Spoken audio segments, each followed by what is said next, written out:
Savol, mashhur bo'ldingiz, keyinchi 1 milliard podpischiging bor, keyinchi eslaringdan chiqarmanglar, har bir daqiqalaring uchun TikTok, Instagram, YouTube xohlagan tarmoqdagidek har bir sekundlaring uchun, har bir qilgan ishlaring uchun albatta javob berasizlar. Bu dunyo sinov dunyo.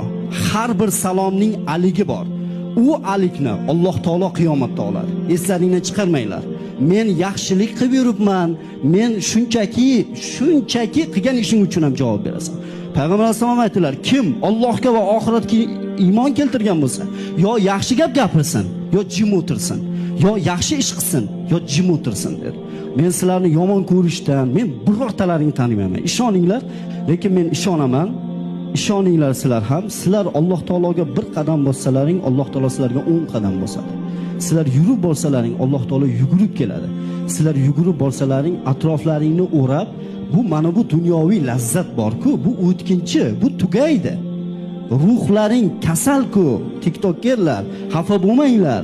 Hurmatli vaynchilar, hammasi emas, o'sha faxshni mashhur. Savol, mashhur bo'ldingiz, keyinchi 1 milliard podpischiging bor, keyinchi nima qilyapsan?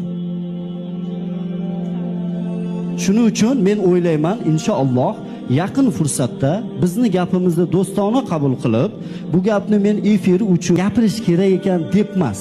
Sizlarga jonim musulmonga birodardir.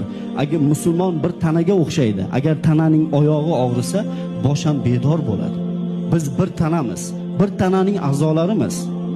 Agar Allohga va rasuliga iymon keltirgan bo'lsalaring, bugundan hozirdanoq tavba qilinglar, faxsh ishni to'xtatinglar qilishni. Gap aytishmanglar, talashmanglar.